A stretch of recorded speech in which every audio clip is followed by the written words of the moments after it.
In a competition announced by god Athra, Elora, the goddess of goodness, saves the princess 2 times from Tyrus, who tries to kill her both times.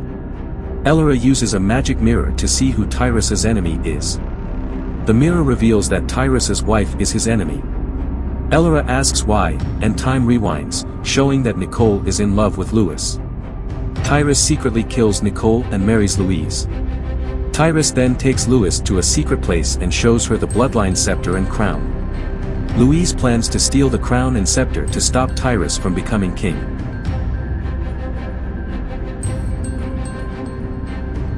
Near the old lady's house, there's a pretty stream. Princess Jane is playing with butterflies by it. Raven sees her from afar and walks over. Princess Jane looks up at him, scared. Draven glares at her and asks loudly, "Who are you and why are you here?"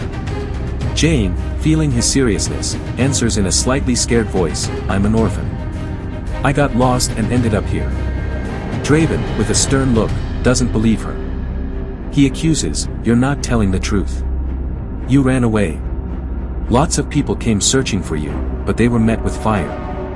I saw it myself." "Who are you?" he asks again, this time less harshly. Jane doesn't know what to say and starts crying. Seeing her tears, Draven feels sorry for her. He doesn't know how to comfort her.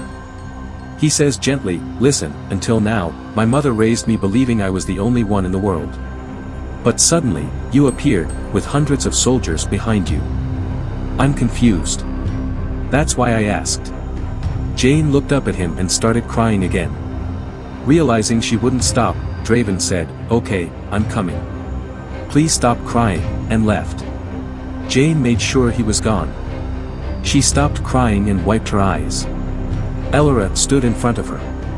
She asked Jane, "What did he say that made you cry?" Jane replied, "He asked, 'Who am I?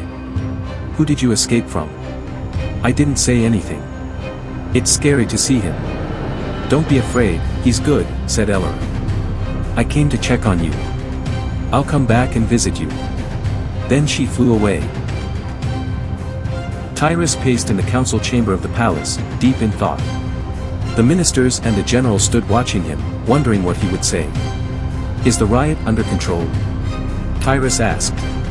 "It's happening in some places, but we've managed to stop it from spreading widely. Many people have died," the commander said quietly. Then, with a harsh tone, he added, "Let them die. Who ruled the country and what? All they need is just a king to rule the country. There are 3 days until the day of mourning. On the following day, I want to be crowned king," Tyrus declared. "There's a risk of a major riot during the ceremony," the minister replied fearfully. Turning to the minister, he continued, "Find those provoking riots against me, arrest them, and put them in jail." Tyrus nodded. "All right, you handle it." He then ordered firmly, "The coronation ceremony must proceed as planned." After the ministers left, Tyrus pondered for a moment, then headed straight to his palace. In the palace, Louis sat thinking. A maid rushed over to Louis and said, "Tyrus is coming." "Well, you go out," said Louis, wiping her face and forcing a fake smile on her lips. "Come in," Louise greeted as Tyrus walked in. Tyrus came near and looked at her face, saying with a smile, "In 2 days, I will be the king of this country." "Then I am the queen," said Louise with a fake smile. "Why did you kill the king when we didn't have a child?" she asked, laughing. "We waited for the baby to be born. I have wasted all these years. I knew there was no point in waiting any longer. That's why I killed my brother. In 2 days, I will be the king." He looked at Louis and said, "What if you don't have a child?" "I have a child," he said mockingly. Louise understood what he meant. "Then, am I still the queen or someone else?" asked Louis. "You are the queen, there is no change in that. You are the queen in my heart," Tyrus comforted Louis. "Now, the important thing is that I become the king first. Be ready to become the queen in 2 more days," said Tyrus and patted her on the shoulder. Then Tyrus said, "I'm coming. I have an urgent job," and hurried out. Louise was watching the direction he was going. Boris rode up to a ruined temple. Spotting him from afar, a thief comes out from the temple. Boris asked him, "Have you been waiting here long?" The thief replied, I've been waiting for you since noon. Boris then asked, did anyone see you? The thief responded, no one's watching. The thief, fearful, said, it's risky to steal from the king's treasury. If we're caught, we'll lose our heads. Boris reassured him, saying, don't worry, I'll take care of everything. He instructed the thief, get ready for tonight. I'll come back.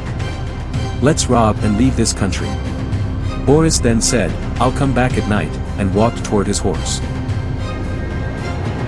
In the castle garden, Louise was lost in thought and didn't notice Boris had arrived. Boris came closer and called her name. Louise turned around and, relieved to see Boris.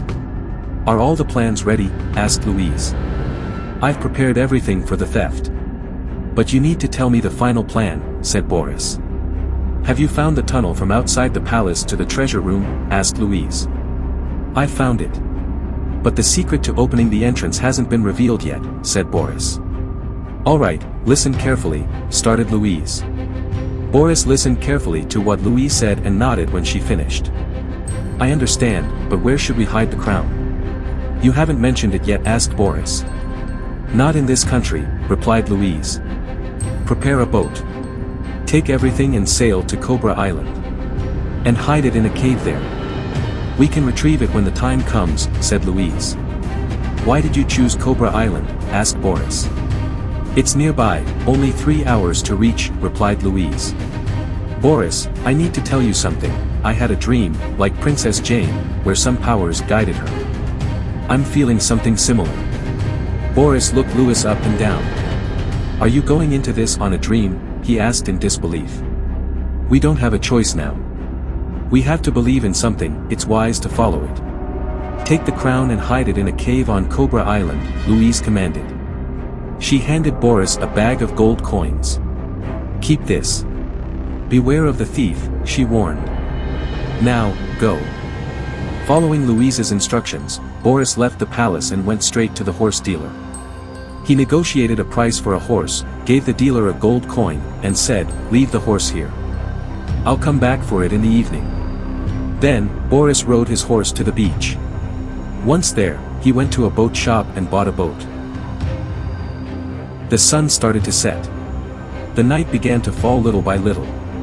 In the distance, 2 horses ran towards a ruined temple in the forest outside the town. Boris rode one horse, and the thief rode the other. The horses stopped in front of the ruined temple.